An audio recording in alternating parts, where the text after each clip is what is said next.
Terima kasih untuk Anda yang masih bergabung bersama dengan kami dan di segmen ini kita akan review bagaimana jalannya perdagangan di sepanjang hari ini.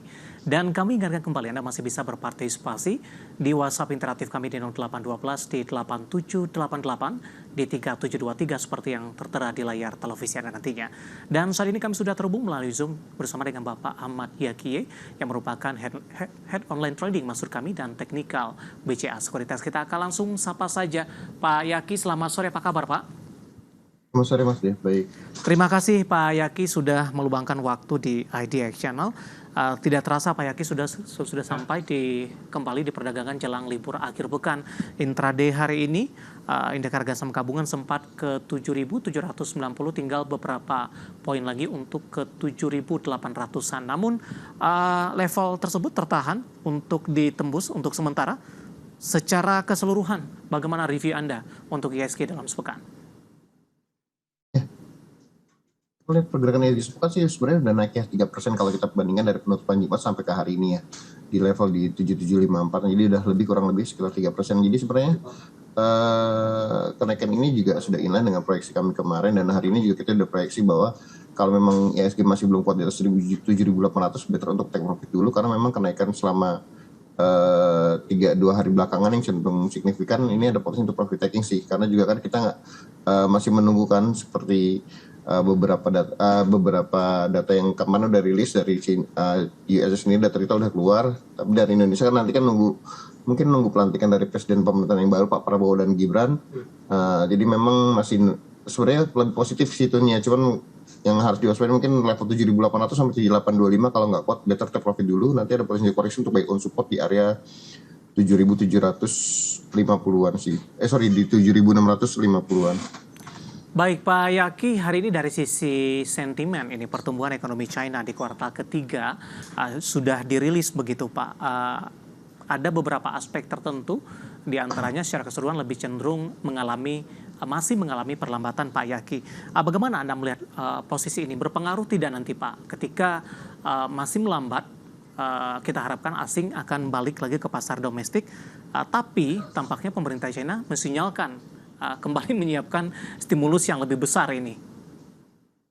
Ya, kalau dari beritanya pemerintah China memang berencana menyiapkan stimulus yang lebih besar, tapi kan juga mereka belum announce ya jumlahnya berapa dan kapan akan dikucurkan. Jadi memang sepertinya investor asing masih melihat arahnya belum jelas sih. Jadi makanya kalau kita lihat juga kemarin foreign info di market sendiri reguler masih cukup besar ya, di atas 1 triliun, sekitar 1,1 atau 1,2 triliun. Jadi memang indikasinya masih cenderung foreign info-nya masih cukup bagus untuk Indonesia sendiri, karena kalau di SBN juga masih cukup bagus. Jadi harusnya nggak terlalu mengkhawatirkan sih, karena memang angkanya juga belum tahu, dan kalau kita lihat juga pelantikan presiden yang baru ini lebih direspon positif sih sama market. Baik. Pak Yaki, dari sisi sektor ini Pak, perbankan big cap hari ini bergerak mix Pak Yaki setelah kemarin kompak menopang penguatan indeks harga saham gabungan. Sebentar lagi beberapa saham perbankan big cap akan merilis kinerja kuartal ketiga di 2024. Kemana arah pergerakan saham-saham ini Pak jelang rilis kinerja dan juga ekspektasi pemangkasan suku bunga? Ya, kalau lihat dari kinerja kan yang paling dekat ini BCA ya. Iya. Harusnya antara hari ini atau Senin ya. Cuman kemungkinan hari ini kan agak sore. Jadi kalau lihat dari estimasinya sebenarnya kalau kita berkaca dari data Agustus 2024, pertumbuhannya cukup bagus ya. Labanya itu dari pendapatan bunga masih tumbuh 8%-an, dan kalau kita lihat labanya juga masih cukup tinggi di 30 triliunan. Jadi masih cukup menarik untuk bisa lanjutkan penguatan ya. Jadi menurut saya sih masih cukup bagus sih, karena memang penurunan suku bunga yang kemarin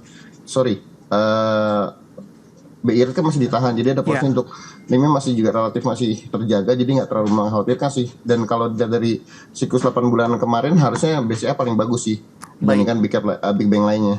Oke, hal ini tergambar tidak Pak dari sisi pergerakan teknikalnya? Kita akan coba ulas dari sisi teknikal untuk BBCA Pak. Hari ini menguat di 0,70%. Tadi sempat ke 10.875, penutupan di 10.800-an sepertinya ini. Bagaimana Anda melihat peluang untuk BBCA kembali ke 10.900-an ketika dari kinerja seperti Anda katakan tadi terbukti ini Pak masih bagus dibandingkan dengan perbankan big cap lainnya? Ya, kalau dari pergerakan hari ini sepertinya potensi untuk BCA menembus level 10.900 sampai 11.000 menarik ya, karena memang menjelang rilis report di kuartal tiganya sendiri, kalau kita lihat polanya masih cukup bullish, dan kalau besok penantinya di 11 ribuan bisa break, harusnya BCA bisa menyentuh level di 11.200 sampai 11.300-an. Jadi potensi bullish BCA masih cukup bagus sih untuk lingkup penguatan, dan supportnya juga kalau memang masih buy on support untuk di area bawah itu masih di area 10.400 10.500 sih untuk Ya. buyback lagi jika koreksi. Baik, posisi saat ini di 10.800 menguat di 0,70%, masih ada ruang ke 10.900-an.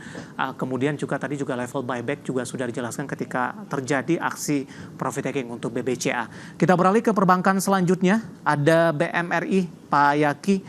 Hari ini BMRI berbalik arah melemah Pak setelah tadi sempat menyentuh di 7.300-an. Mencoba juga mendekati ke level tertinggi di atas 7.400-an. Analisis Anda untuk BMRI? BMRI sebenarnya ini koreksi lebih karena profit taking kemarin aja sih Mas. Karena kemarin juga sudah naik kan 3,2%, hari ini juga sempat naik ke level 7.300-an. Jadi memang profit takingnya masih cukup kuat, dan kalaupun memang harus buy on support, sebenarnya masih menarik untuk buy on support di area 7.050 sampai 7.100 untuk buyback lagi ya. Karena memang trennya masih cukup bullish sih kalau kita lihat pergerakannya sejak Juni 2024 sampai hari ini sih. Baik, peluang ke 7.400-an Pak Yaki setelah intraday hari ini sempat ke 7.300-an? Ya, harusnya kalau lihat dari pergerakan akhir sampai akhir tahun, kemungkinan itu masih bisa sampai di area 7450 sampai 7625 sih. Oke, 7450 hingga ke 7.625 penutupan hari ini di 7.175 melemah di 0,69%. Untuk BBRI, Pak Yaki, lagi-lagi tidak mampu bertahan hari ini di level 5 ribuan, 4970 penutupan. Ya, BBRI memang koreksinya cukup banyak ya. Cuman kalau kita dari pergerakannya sebenarnya lebih menarik untuk BRI untuk buy on support ya. Karena memang BRI masih berat untuk balik ke atas 5.000 sampai 5.075. Jadi potensi untuk buy on support ini lebih menarik sih untuk BRI, kita jaga di area terdekatnya di area 49 sampai 49 Nanti bisa buyback lebih besar lagi di area 48 sampai 4820. Karena memang 4820 kalau lihat pergerakannya itu cukup kuat ya sejak pertengahan akhir Juni 2024. Jadi ada potensi kalau dia menyentuh area 48 sampai 4850, potensi teknik ribonya cukup bagus untuk BRI. Jadi terdekatnya kalau memang mau buyback bisa di area 49 4940, kalau mau tunggu bawah lagi bisa di area 48 sampai 4850. Jadi memang belum kuat untuk naik, tapi menarik untuk akumulasi buy sih untuk BBRI-nya. Baik, tapi tampaknya asing masih cukup gencar Pak melakukan aksi jual untuk BBRI jika dibandingkan dengan perbankan big cap yang lainnya? Ya, karena memang kan asing melihat mungkin dari sisi fundamental kinerjanya lebih akan tertekan ya dengan sektor UMKM yang masih berat untuk tumbuh, dan kalau kita juga NPL-nya juga cukup tinggi ya, makanya mereka banyak melakukan pencadangan. Jadi ini membuat labanya juga tergerus, dan pertumbuhannya hanya tipis sekitar di kuartal 3 kan hanya tumbuh sekitar di 8 bulan 2024 itu datanya kurang lebih labanya hanya tumbuh sekitar 4 sampai 5%. Jadi mungkin ini yang membuat asingnya sih khawatir. Oke, selanjutnya untuk BBNI, Pak Yaki hari ini melaju kencang sedian di 2,73%, 5650. Level penutupan hari ini sekaligus intraday tertinggi hari ini. Ya, kalau lihat pergerakannya harusnya menarik kalau BBNI besok di hari Senin bisa break di atas 56 ya. Karena ada potensi untuk BBNI-nya balik ke area 58 sampai 5.900. Cuman kalau BBNI-nya gagal break di atas 5650, better take profit dengan nanti area buyback terdekat itu di daerah 54 sampai 5450 untuk buyback terdekat untuk Bank BNI. Baik, analisis dari saham-saham perbankan big cap pemirsa yang hari ini bergerak beragam ketika diperagakan hari sebelumnya menjadi penopang penguatan indeks harga saham gabungan, dan lagi-lagi keputusan investasi tetap ada di tangan pemirsa IDX Channel. Dari sektor keuangan kita beralih ke sektor barang baku. Pak Yaki, di mana saham-saham produsen emas beberapa hari ini melaju kencang, meskipun beberapa juga mengalami profit taking karena sudah mengalami kenaikan yang cukup signifikan. Analisis Anda untuk pergerakan harga emas ini arahnya akan kemana Pak Yaki? Ya, kalau dari pergerakan harga emas sendiri harusnya masih cukup bagus ya. Karena memang kalau dia dari spotnya sendiri masih cukup bullish dengan support terdekat itu di area 2.676 per troy ounce-nya. Jadi memang secara harga spot price-nya saya masih optimis bisa menyentuh level 2.900 sampai 3.000 sih. Jadi tren bullish harga emas masih cukup terjaga sih selama bertahan di atas level 2.600 sampai 2.670 sih. Baik, di antara beberapa emiten yang ada di sektor ini, mungkin beragam mungkin Pak Yaki, ada yang memang fokus ke emas, kemudian ada yang mendiversifikasi di bidang komoditas lainnya. Saya mau ke PSAB terlebih dahulu, Pak Yaki. PSAB hari ini menguat di 10,84% di 368, intraday hari ini di 398, dan tampaknya ini juga merupakan level tertinggi PSAB dalam beberapa tahun terakhir. Ya, PSAB sih sebenarnya ini sudah kenaikannya cukup banyak ya. Waktu kita rekom itu masih di area kita info untuk entry buy di 322, 326, dan kalau hari ini pun udah bisa naik di atas 390, namun turun di atas di area 368. Ini sebenarnya better untuk take profit ya, karena memang kalau PSAB-nya gagal bertahan di atas 362, ada potensi untuk PSAB menguji supportnya di area 340, 350. Jadi potensi supportnya lumayan jauh juga sih. Jadi harus hati-hati untuk yang trading PSAB, harus diperhatikan level 362 jangan sampai break, karena kalau break atau jebol itu bisa balik ke 340, 350. Cuman memang resistennya masih cukup jauh, itu terdekat di 374 sampai 390, dan kalau masih bisa tembus 400 lagi, ada potensi untuk PSAB bisa ke 420-an sih.